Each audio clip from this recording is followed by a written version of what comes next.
देखिए इतनी सारी उपस्थिति है, आप सबों को देख करके हमें तो बड़ी अंदर से खुशी हो रही है कि पंडाल से आप लोग बाहर हैं, इतने सारे पब्लिक आए हुए हैं। हमारे महर्षि संत परम जी महाराज कहा करते थे कभी कभी प्रवचन के क्रम में कि जिस जगह देखो, जिस शहर में अगर सत्संग में अधिक भीड़ हो रही है तो समझो वहां के पब्लिक वो आध्यात्मिक में अधिक आग्रह। कोर्ट कचहरी में भीड़ है तो समझो वहां पर लोगों की कुछ ऐसे चरित्र में कुछ कमी है, इसलिए कोर्ट कचहरी में अधिक जाना आना करते हैं। तो कहते हैं जहां पर देखो आना जाना होता है, समझो उस शहर में उस गांव में अधिक मरीज होने के कारण से, बीमारी होने के कारण से डॉक्टर के घर में भीड़ हो रही है। लेकिन यहाँ पर तो देखते आप लोग इस गंगा में गोता लगाने के लिए इतने सारे आए हैं। तो आइए, बुलंद स्वर में गुरु महाराज दिए हैं, और जो व्यक्ति गूंगा है उसको कहिए भगवान का नाम लेंगे, ले सकता है? कभी नहीं ले सकता है।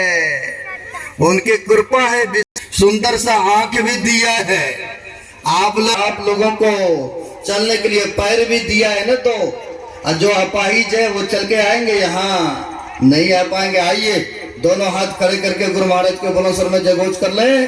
बोलिए प्रेम से श्री सद्गुरु महाराज की जय।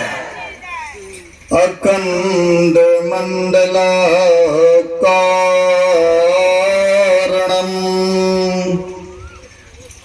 व्याप्तं येन गुरुदेव अनादि गुरुदेव अनंत गुरुदेव अखिल गुरुदेव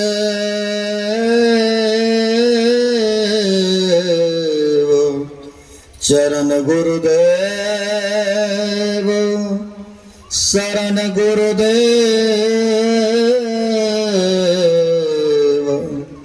श्री गुरु महाराज चरणारविंदो नमो नमस्ते। महाराज सद्गुरु है राजन का राजा, है जिनकी कृपा से सर्व काजा। भले में ही सोई परम गुरु नमामि नमामि नमामि नमामि।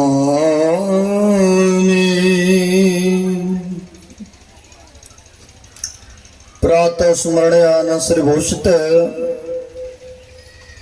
जन जन में विराजमान कन कन में विराजित जग उद्धारक जग कल्याणकारक ऐसे महापुरुषों के पाद पद्मों में बारंबार नमन है।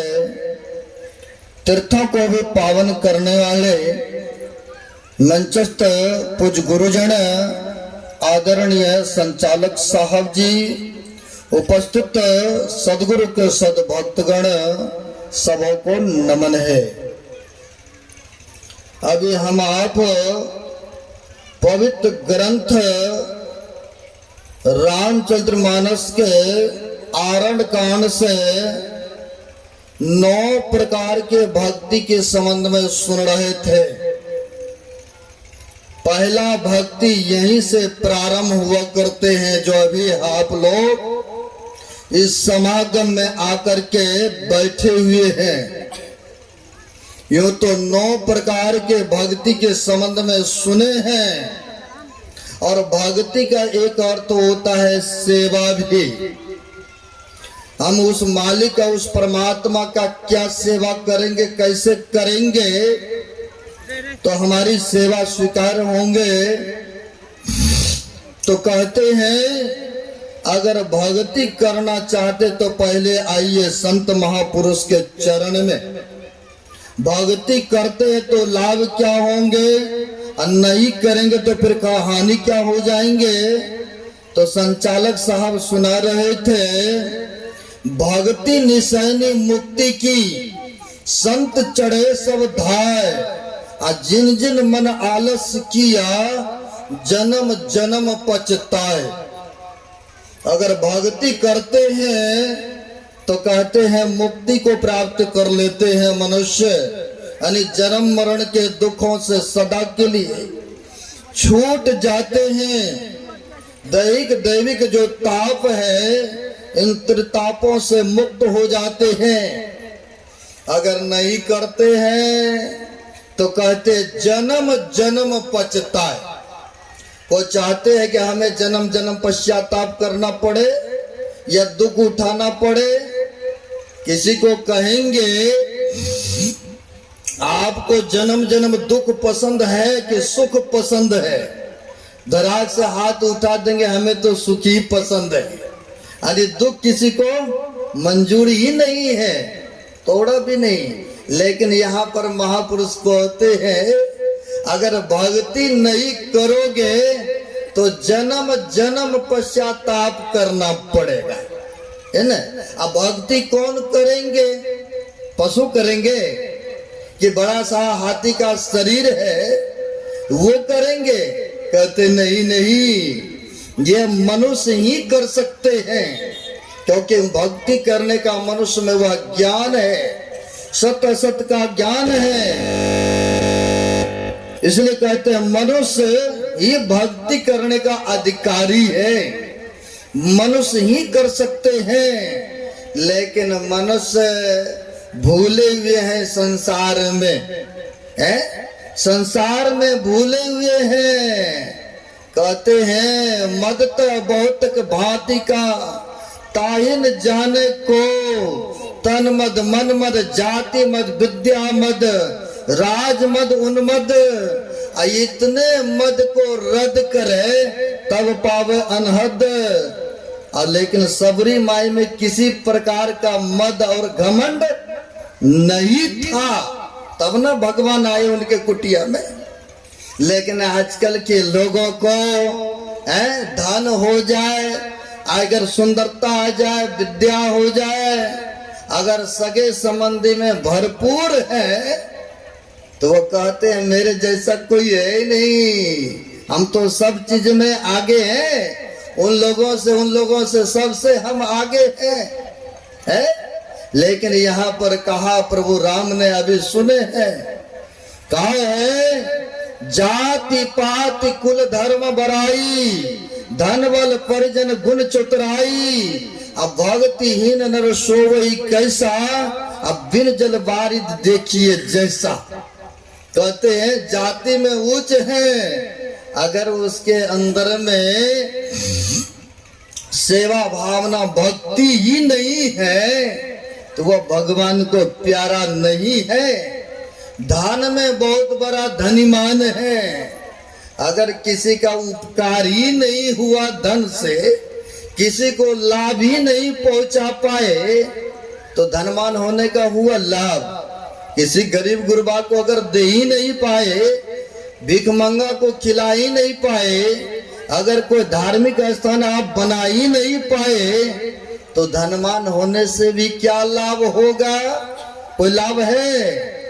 कोई लाभ नहीं है। लेकिन कुछ व्यक्ति ऐसे भी हैं, धन तो बहुत है लेकिन कभी सत्कर्म में खर्च करना नहीं चाहते हैं। नहीं चाहते तो क्या होता? धन की तीन ही तो गति है ना, आप जानते हैं, उधर जाना नहीं चाहता हो।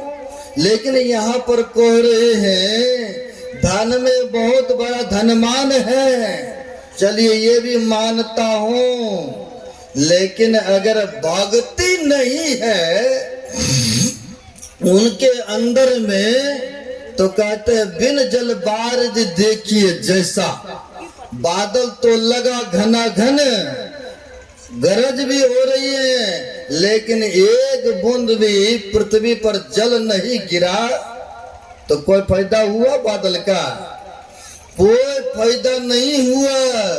उसी प्रकार से कहते हैं सब चीज में प्रांगत हैं, लेकिन आपके अंदर में अगर भक्ति ही नहीं है तो वह भगवान को मानव धनमान या सुंदर बान वह प्यारे नहीं है।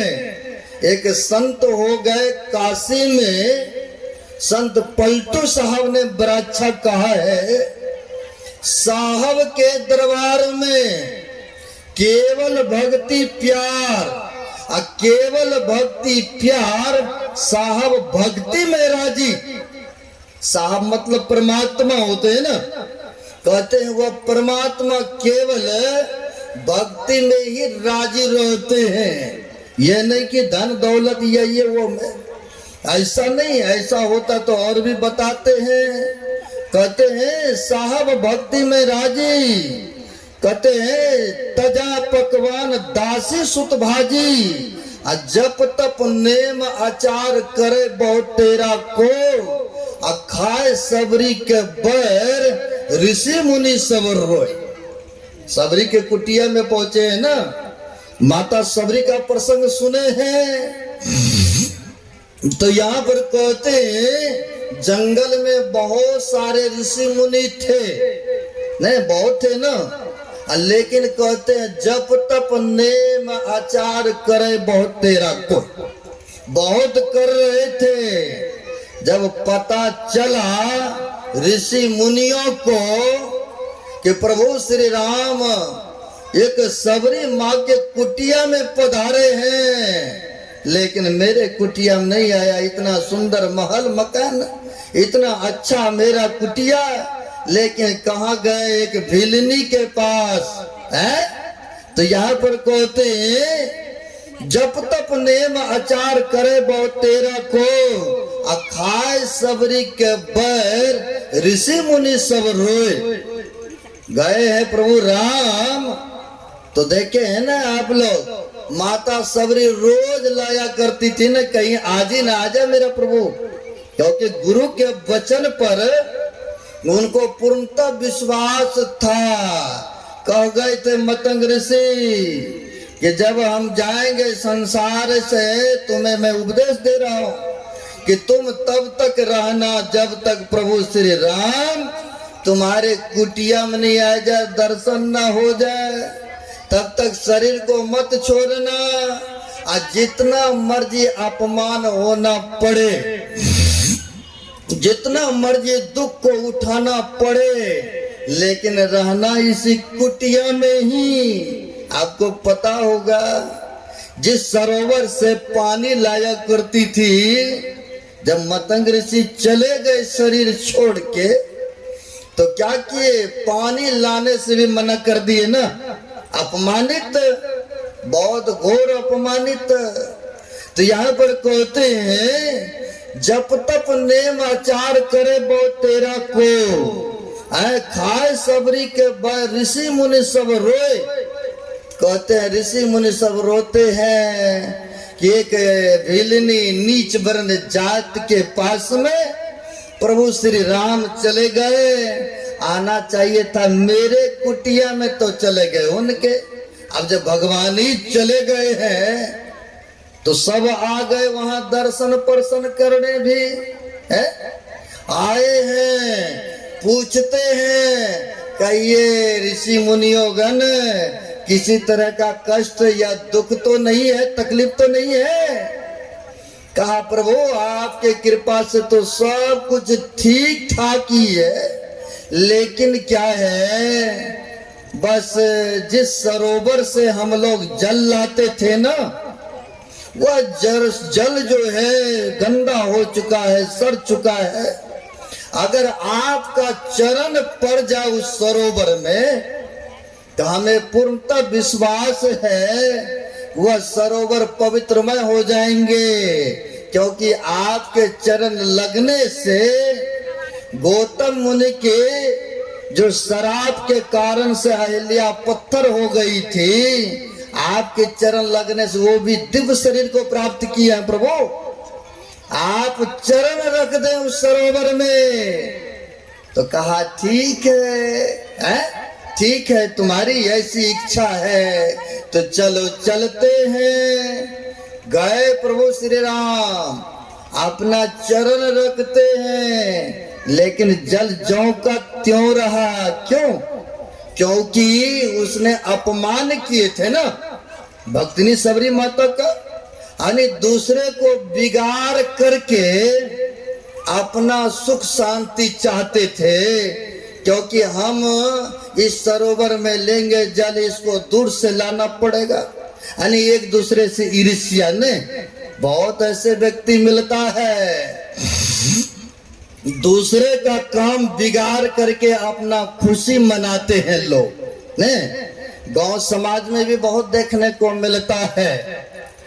दूसरे को चाहते हैं कैसे इनको गड्ढे में गिरा दें, कैसे इसका अपमान कर दें। एक गांव में भी एक व्यक्ति थे तो धनी मानी, विद्वान, बुद्धिजीवी, लेकिन दूसरे का उपकार, दूसरे का काम बनने वाला होते थे ना, तो वो कहीं जहां कहीं पहुंच जाते थे तो उनका बिगाड़ी देते थे। अपनी बुद्धि से, अपने विचार से, अपने वाणी से उनका काम बिगाड़ी देते थे।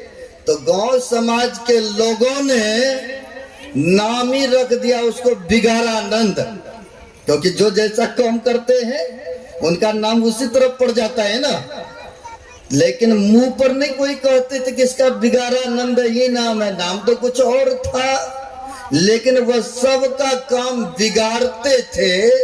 इसीलिए उस सब लोगों ने नाम ही रख दिया बिगाड़ानंद, बिगाड़ानंद। श्री सदगुरु महाराज की जय। आप लोग जो खड़े हैं उधर दक्षिण से बहुत जगह है। आयोजक हमारे पास आकर के बोलते हैं कि जो लोग खड़े हैं उनको कष्ट हो रही है, आप लोग पीछे उधर बहुत जगह है, आप लोग जाकर के बैठ जाएं, अच्छा रहेगा। श्री सदगुरु महाराज की जय। जो जहाँ खड़े हैं वो जाएं, वहाँ जगह है, वहाँ बैठ जाएं।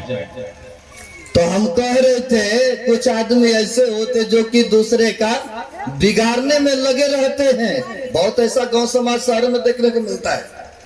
होता क्या है, एक उन्हीं के गांव में रिश्तेदारी, जैसे लड़की वाला आते हैं ना, लड़के के घर पर फाइनल तय तमन्ना करने के लिए नहीं आते हैं। सब कुछ तय तमन्ना पूरे ओके होने को जा रहा था, तो लड़के के पिता ने देखा सड़क हो करके आ रहा है। मन में डाउट हो गया कि वो अगर कहीं पहुंच गया, वो कहीं बने बने काम ना बिगाड़ दे। उसने सोचा क्यों नहीं इसको मुंह चुप कर देते, कुछ रुपया दे करके। नहीं, आजकल बहुत काम होता है, रुपया दो जेब में, बस वो वहीं तक सीमित हो जाएंगे हैं? उसने क्या किया, अपने पुत्र को 100 रुपया लिया और कहा वो आ रहा है ना बिगाड़ानंद, उसको हाथ में पकड़ा देना ताकि वह चुप करके बैठ जाएंगे और अपना काम बन जाएंगे, क्योंकि इतना दान दक्षिणा सब कुछ आ रहा है। कहीं ये बीच में कुछ बोल दिया, कुछ कह दिया तो बने बने काम जो है बिगड़ जाएंगे। कहा ठीक है, ठीक है। हाथ में दिया, पिता ने उस लड़का को रुपया। आया उधर से बिगाड़ानंद आया तो लड़का झट से कुर्सी देते हैं और चरण छू करके प्रणाम करते, हाथ में रुपया भी पकड़ा देते हैं। जब रुपया पकड़ाया, कुर्सी पर बैठने के लिए दिया, आग्रह किया, तो कहा अच्छा अच्छा अच्छा, तो तुम खुश रहो, पैर छूरे कुछ दक्षिणा भी दे रहे, जाओ तुमको हम आशीर्वाद देता हूँ, अब तुमको मिर्गी नहीं लगेगी। बिगड़ गया ना काम। लड़की के बाप ने सब सोगे संबंधी सुन लिया, और सुन लिया तो कहा अब हम नहीं करने वाले से है शादी, हमें पता चल चुका है? अब लो काम बने बनाई बिगाड़ दिए। अब बिगड़ गया काम। जहां कहीं पहुंच जाते थे व्यक्ति, चाहे कोर्ट में पहुंच जा, फैसला होने वाला होते थे, वहां भी बिगाड़ी देते थे। किसी का कुछ होने वाला था, निर्णय फैसला, अगर कहा ये पहुंच गए तो वहां पर भी बिगाड़ी देते थे, उलझा के रख देना, परेशान करना। ऐसा भी बहुत देखने को मिलता है। अब होता क्या है, संजोग पा करके वह बीमार हो गए। नहीं, शरीर है तो बीमारी तो सबको लगेंगे ना। अब बीमार होते हैं, उनके पोते बेटे ले गए हॉस्पिटल में, ले गए, इलाज कराया, बहुत रुपया खर्चा हुआ, लेकिन सक्सेस नहीं हुआ। तो वहीं पर कहते हैं, मन में गलानी नहीं, अपना किया हुआ गलानी होते ना, जैसे राम भगवान ने कहा, वहां पर कहा है ना, अरे तुमने जिसको अपमान किए हो, सबरी माई को अपमान किए थे ना वो लोगों ने, जल नहीं लेने दे रहे थे ना, तभी तो वो गंदा हुआ ना पानी, सड़ गया पानी है। अब यहाँ पर इनको गलानी होने लगा कि मैंने जीवन प्रयत्न, ना जाने दूसरे को दिल दुखाते रहे, काम बिगाड़ते रहे, अब किया हुआ उनको पश्चाताप होते हैं। डॉक्टर भी जवाब देते हैं। अब मन में हुआ, कम से कम इस घड़ी मरने के वक्त में भी उनसे क्षमा मांग लेते, फलाना फलाना व्यक्ति से कहीं माफ कर देंगे। तो उसने अपने बेटा पोता से कहा, फलाना फलाना व्यक्ति को कह देना, एक बार याद कर रहे हैं, अब अंतिम घड़ी है। नहीं, कई बार आप लोगों के समाज में भी जब जाने की परिस्थितियां होते हैं ना, अरे उन सगा संबंधी को बोला दो, उन बेटा को बोला दो, उन पोता को बोला दो, ऐसा देखते हैं। अब याद किए, बिगारानंद ने हॉस्पिटल में ही याद करते हैं, बेटा पोता से कहते जाके फलाना फलाना व्यक्ति को कह दो, एक बार याद कर रहे हैं। जा करके बोलते, हमारे पिताजी अब बचने की स्थिति में नहीं है, आप सबको याद किए हैं, एक बार चलें। आपस में वो लोग चर्चा करते, नहीं नहीं हम नहीं जाएंगे, मेरा भी काम बिगाड़ा है उसने, तो मेरा भी काम बने बनाए उसने खत्म कर दिया, मैं नहीं जाऊंगा, मैं नहीं जाऊंगा, ऐसा कह रहे थे। अब उन्हीं के बीच में एक समझदार व्यक्ति भी था, कहा रे बिगाड़ा तो मेरा भी काम है, अब मरने की घड़ी में चलो एक बार चलते हैं, मिल आते हैं, कोई बात नहीं, पिछला बातें भूल जाओ, अब चलो एक बार। अगर कोई बीमार होते हैं ना, तो आप सबको भी हॉस्पिटल में अगर लगाव है तो आप लोग जाते एक बार मिलने देखने के लिए, संतुना देने के लिए उनको। अब गए और 10 आदमी से गए। अब यह सोए सोए हाथ जोड़ते हैं, किए हुए का पश्चाताप करते हैं, हमसे बहुत बड़ा भूल हुआ है, गलतियां हुआ है जीवन में, क्षमा कर दीजिए, क्षमा कर दीजिए, माफ कर दीजिए, हैं। अब जब इस तरह से कह रहे हैं बड़ी विनम्रता के साथ, उन लोगों को भी दया माया आ गए, कहा अच्छा जाइए हम माफ कर देते है ना, माफ कर देते हैं। जब माफ किया, इसने कहा मेरी एक ख्वाहिश है, वो पूरा करेंगे, जिंदा में नहीं, मरने के बाद। कहा क्या है? कहा देखिए, इस मुंह से, इस जवान से मैं जब तक रहा गांव समाज में, तब तक हम दूसरे को दिल दुखाते रहे, इस मुंह से ना जाने क्या क्या शब्द को बकते रहे। जब मेरा शरीर छूट जाए, एक 2 हाथ का ले आना, एक बत्ती बढ़िया से साफ करके, और जब मेरा शरीर छूट जाए तो इस मुंह में आप उस कुत्ता की तरह गाथ देना मुंह में। ऐसा कहा यही इच्छा है? कहा हाँ, मरने के बाद यानी शरीर छूट जाए तो बस मेरी यही तमन्ना, आप यह पूरा करेंगे? कहा कोई बात नहीं भाई, शरीर जब छूटी जाएगा तो कोई बात नहीं, कर देंगे।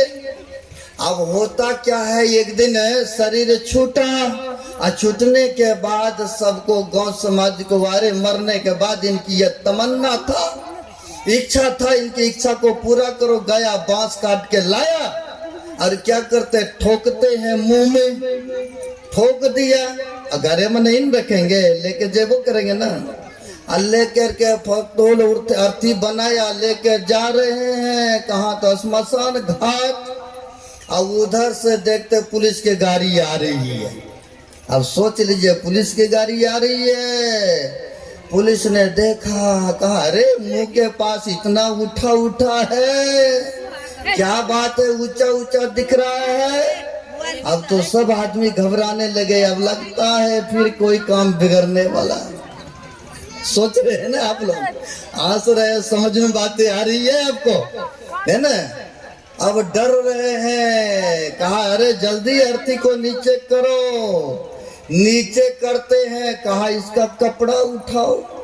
देखते हैं ऊंचा मुंह के पास में दिख रहा है, क्या बात है। अब जैसे कपड़ा उठाया, कहा अरे देखो इनको तुम लोगों ने ये खुट्टा गाड़ करके मुंह में तुम लोगों ने जानबूझ के मारा है। अब श्मशान घाट नहीं जगह, अब चलो सीधे चक्की यानी जेल खाने में चक्की पीसना।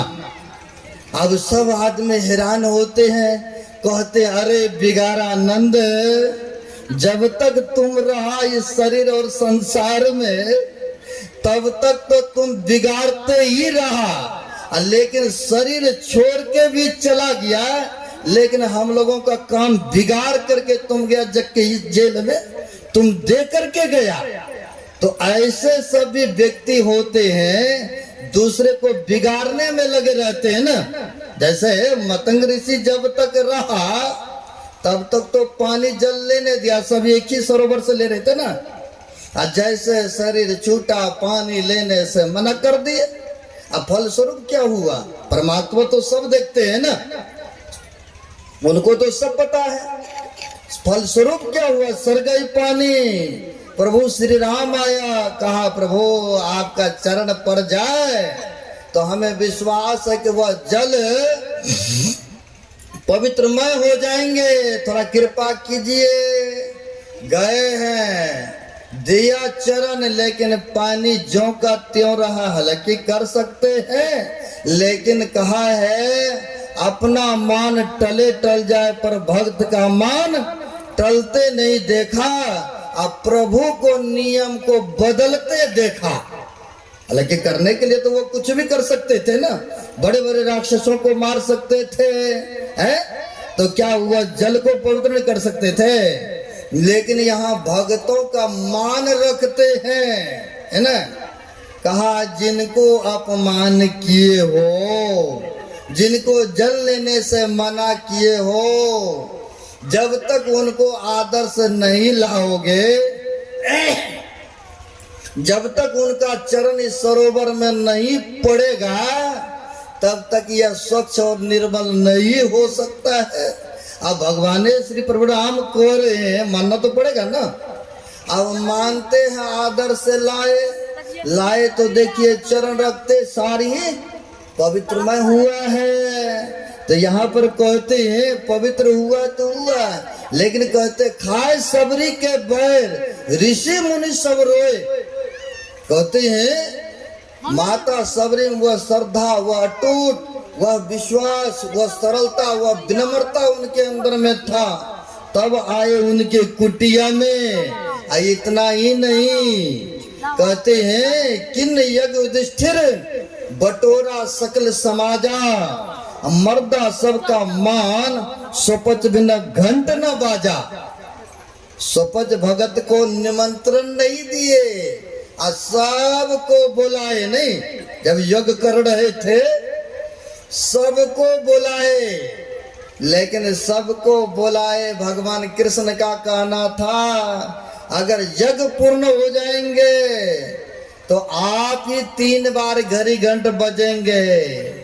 बहुत ऋषियों मुनियों को बुलाए, भोजन कराए, लेकिन यहाँ पर तो एक बार भी नहीं बजा।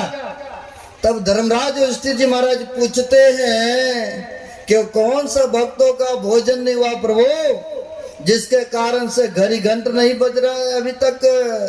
कह रहे सोपच भगत को छोड़ दिया है तुम लोगों ने। आप लोगों ने सोपच भगत को निमंत्रण नहीं दिया, इसलिए जाइए उनको आदर से ले आइए। जब वह भोजन करेंगे तभी तुम्हारा यज्ञ पूर्ण होंगे। भेजा किनको?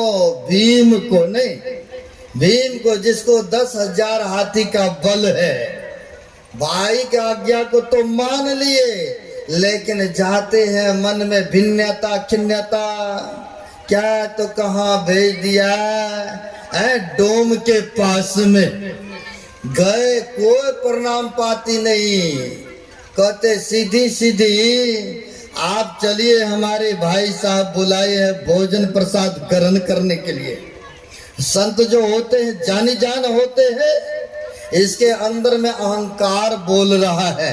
सोचा इसका अहंकार को दूर करना चाहिए। कहा लेने के लिए आए हो तो भाई मेरा झोला बैग है, उठाओ फिर चलेंगे ना। लेने के लिए आए हो ना, आप लोग कई बार लेने के लिए जाते तो उसका सामान उठाते हैं ना।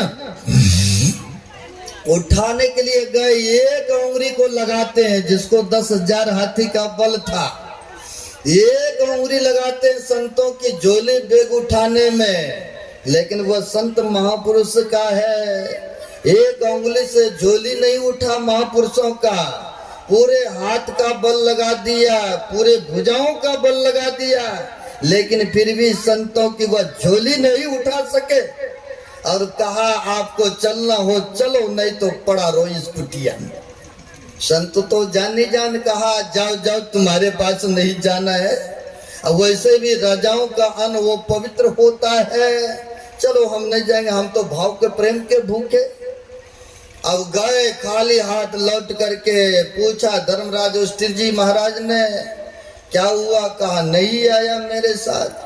अब वो बड़े आदर से विनम्र से कहते, आदर से अगर सरलता से विनम्रता से किसी से कुछ मांगिएगा ना, अगर पास में नहीं भी है तो वो कहीं न कहीं से आपको व्यवस्था करके रुपये है या कुछ है तो आपको दे देंगे। अगर जबरन करेंगे, जो भी है जेब में ना, वो भी कह देंगे नहीं देंगे भाई नहीं, इनकार कर जाते हैं। ऐसा देखने को मिलता है। आया धर्मराज युधिष्ठिर जी महाराज आए, साष्टांग नमन करते हैं, चरण पर गिरते हैं और कहा प्रभु आप पधारने की कृपा करें। तो कहा पधारने की कृपा, अरे राजाओं का अन्न वो पवित्र होता है। कहा अगर वो पवित्र होता तो पवित्र भी तो आपके जैसे महापुरुष का चरण पड़ेगा या कुछ ग्रहण करेंगे तभी तो होगा। बड़ी विनम्रता देखा, कहा अच्छा अच्छा ठीक है ठीक है। अब यहाँ पर द्रौपदी 56 प्रकार के व्यंजन बना के रखी है। कौन से संतों का भोजन होगा जो कि यज्ञ पूर्णाहुति होंगे। अब दिया गया, संत महात्मा कोई स्वाद से लेना देना नहीं है ना, सबको मिला जुला के खाया और जैसे खाया वैसे एक बार घड़ी घंटे बज गए है। लेकिन द्रौपदी के मन में बातें खटक गया, अरे है तो नीच वर्ण का ही है, नीच वर्ण का अलग अलग खाते तो अलग अलग स्वाद लेते। महापुरुष जान गए, खैर उधर जाना नहीं चाहता हूँ, लेकिन यहाँ पर कहते हैं मर्दा सबका मान सोपच बिना घंट ने बाजा। सबका मान नीचे कर दिए कि नहीं, और जिसको नहीं मान दिए तो उसी के कारण से उनका यज्ञ पूर्ण नहीं हो रहे थे। तो वही कहते पलटू ऊंची जात का मत कर कोई अहंकार, और साहब के दरबार में केवल भक्ति प्यार। यानी साहब मतलब परमात्मा के दरबार में केवल भक्ति से ही नाता हुआ करते हैं। तो परमात्मा को और कुछ नहीं चाहिए संसार के पदार्थ वस्तु। आप लोगों ने 5 प्रकार के भक्ति के संबंध में सुन चुके हैं। छठदम शील विरति बहु कर्मा, नित्य निरंतर सज्जन धर्मा। कहते हैं छठी भक्ति है इंद्रियों को दमन करना।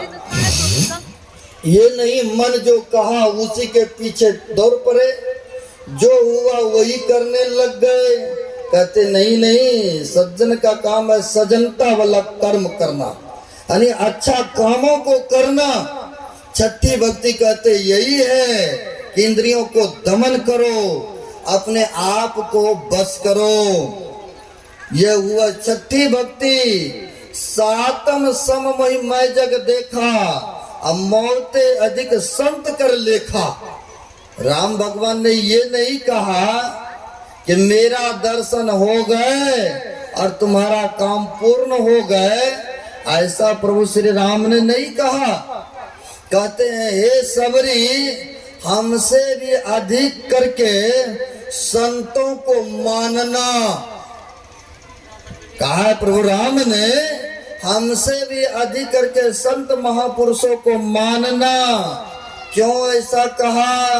क्योंकि संतों के पास में वह गुण है जो जीवों को सदगति तक, वह सतमार्ग, वह धाम, परम धाम तक पहुंचा सकते हैं।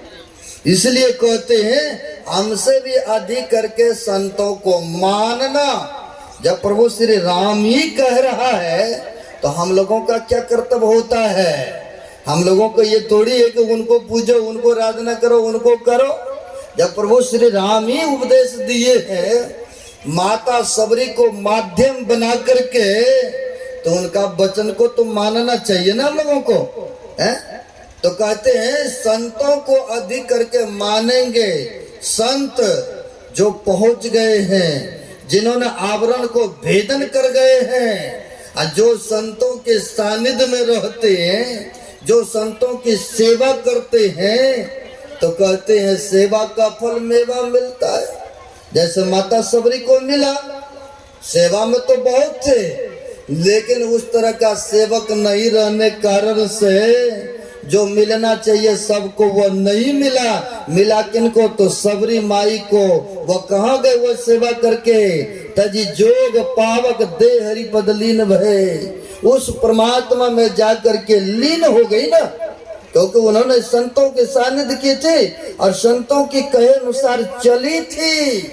अब वही हम लोगों को भी चलने के लिए प्रक्रिया, रास्ता बताए हैं। संत के कहा है, संत शरण जोजन पड़े सोजन उदरण हार।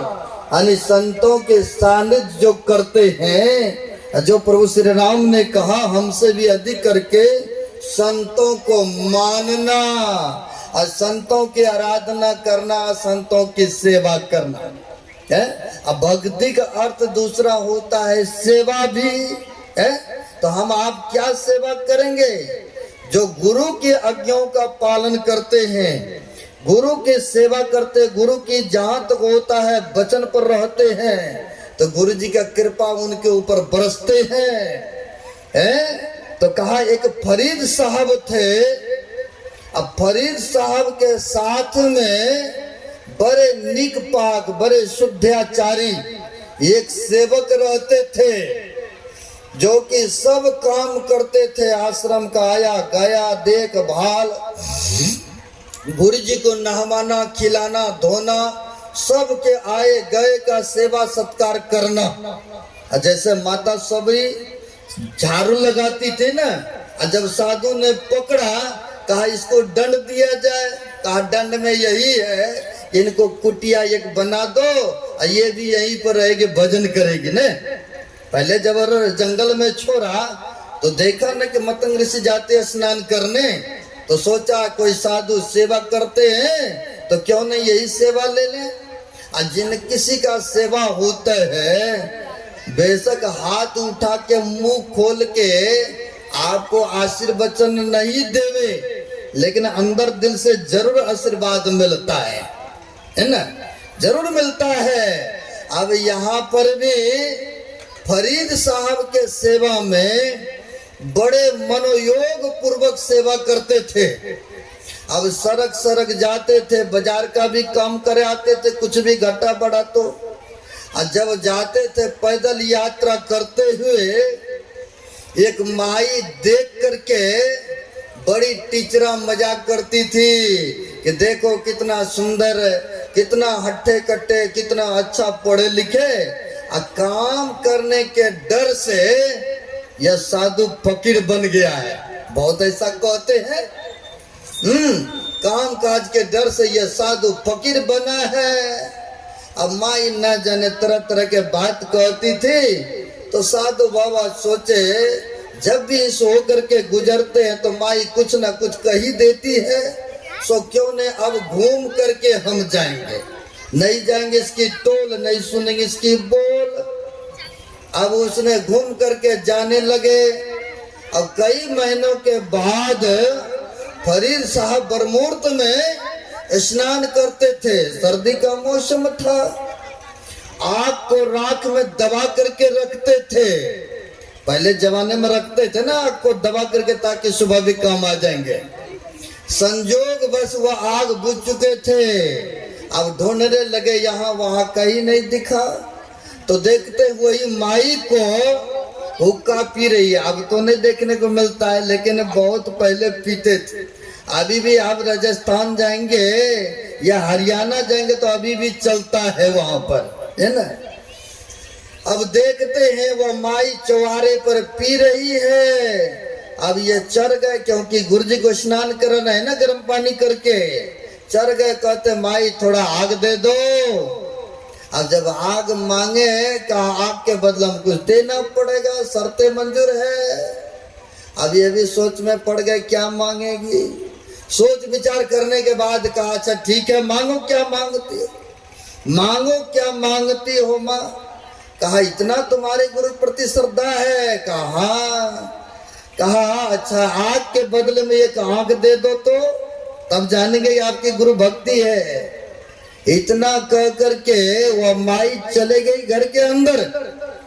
अब उतना ही देर में देखिए गुरु के प्रति जिनको श्रद्धा है ना, जैसे माता सबरी को भी मतंग ऋषि जब शरीर छोड़ने लगे थे तबे न कहे थे किसी कुटिया में रहना, प्रभु श्री राम आएंगे और तुम्हें दर्शन देंगे और तब तक तुम इसी कुटिया में रहना। विश्वास किए थे गुरु के वचन पर। अब यहाँ पर भी गुरु के सेवा में रहते थे बड़े तनो मनो से। वह माई कह करके चले गई घर के अंदर। अब उतना ही देर में क्या करते हैं, आंख में अंगुल डाला और निकाल करके हथेली पर रख लिया, क्योंकि माई का यही इच्छा है कि आंख के बदले आंख दो तो कोई बात नहीं। अब होता क्या, उधर से आई माई तो माई आती कहती लो माई आंख और दो आग। माई तो डर गई, वो तो सोच रहे थे तो मैं तो मजाक कर रही थी, लेकिन ये तो वास्तव में गुरु भक्त है, गुरु सेवक है, इसने जो कहा मैंने वही किया। माई तो डर गई। अब तो ऐसा नहीं है ना कि जिस गाछ से पत्ता को तोड़ लीजिए उसमें लगा दे, ऐसा तो नहीं हो सकता है। आँख निकल गए। अब इसने रुआ तुआ बांध के पट्टी छट्टी बांध के अब कुटिया में गए, पानी गर्म किए, गुरुजी को स्नान कराए, ध्यान भजन सत्संग करने के बाद सुबह हुआ तो कहते हैं गुरुजी बेटा आंख पर पट्टी लगा हुआ, क्या बात है बांधी हुई पट्टी। सेवक कहते हैं गुरुजी आंख आया हुआ है, कीचड़ हुआ है, आंख फूला हुआ है, सूजन आया हुआ है गुरुदेव, इसीलिए पट्टी बांध रखा हूँ। कहा कोई बात नहीं है बेटा, मेरा आज्ञा है, आदेश है कि तुम आंख पर के पट्टी हटा दो, क्योंकि आज्ञाकारी सेवक थे ना, गुरु भी वैसे समर्थमान थे। कहा ठीक है गुरुजी आपके आदेश है, हटाने के पट्टी लो गुरुजी मैं हटा देता हूँ। और जैसे आंख के पट्टी को उतारा वैसे फिर से दोनों आंख हो गए। यह किनका फल है? सेवा का ही फल मेवा है। इसलिए कहा है गुरु महाराज ने भी, गुरु की भक्ति साधु की सेवा अब बिन कछु नहीं पाइयो। कहते हैं गुरु की भक्ति करो और साधु महात्मा का सेवा करो, सेवा से ही मेवा मिलेंगे। जो गुरु महाराज ने हम लोगों को बताए हैं ध्यान सत्संग करने के लिए, तो यहाँ पर कहते हैं आठम जथा लाभ संतोषा, सपनहु नहीं देखे परदोषा। आठवीं भक्ति है जो मिल जाए परमात्मा की कृपा से उसी में सबर संतुष्ट होना चाहिए ने। जो दे दिया कहा है गोधन गाय धन और रतन धन सब खान, और जब आवे संतोष धन सब धन धूर समान। यहाँ पर भी वही कहा आठम जतो लाभ संतोष था, यानी जो मिल जाए गुरु की कृपा ईश्वर की कृपा से उसी में पब्लिक को उसी में भक्तों को सबर करना चाहिए। चलिए कोई बात नहीं है, अगर जीना चाहते हैं ना तो कहते अपने से नीचे वर्ग को देखिए। हमें तो रहने के लिए छां भी है, घर मकान भी है, और कोई व्यक्ति सड़क पर है प्लास्टिक टांग करके, उसको खाने के लिए भी नहीं मिल रहा है, और कहीं उनसे तो हम लाख गुना बढ़िया है ना। अगर इस तरह से मन में आ जाए तो व्यक्ति बढ़िया से जीवन काट लेंगे। अगर कहीं ऊपर वाले को देखेंगे तब तो 99 के चक्कर लगा रहेगा ना है। तो यहाँ पर कहते हैं जो मिल जाए उसी में सबर, उसी में संतुष्ट होना चाहिए। आठवीं भक्ति यही है। तो कहते न ममा हो जिनको एक होई, नारी पुरुषो चराचर कोई। कहते 9 प्रकार में से जिस किसी को एक भी हो, चाहे नारी हो या पुरुष हो, वो भगवान को प्यारे होते हैं, है ना। अन्यथा कहते संसार में कुछ भी बन के रहेंगे तो भगवान को प्यारे नहीं है। इसलिए यह सुनहरा अवसर मिला है, यह मनुष्य का शरीर मिला है। हम लोगों को भक्ति भजन करना चाहिए, गुरु के आदेश का पालन करना चाहिए, नित्य प्रति सत्संग ध्यान करते रहना चाहिए, और पंच पापों को निषेध को त्याग करके रहेंगे तो थोड़ा थोड़ा भी ध्यान सत्संग करते रहेंगे तो कहते ये लोक व और परलोक दोनों सुखद हो जाएगा। क्योंकि रमन के पंगत को सुनते हैं, जो परलोक यहाँ सुख चाहो और सुनी मम बचन हृदय दृढ़ हो।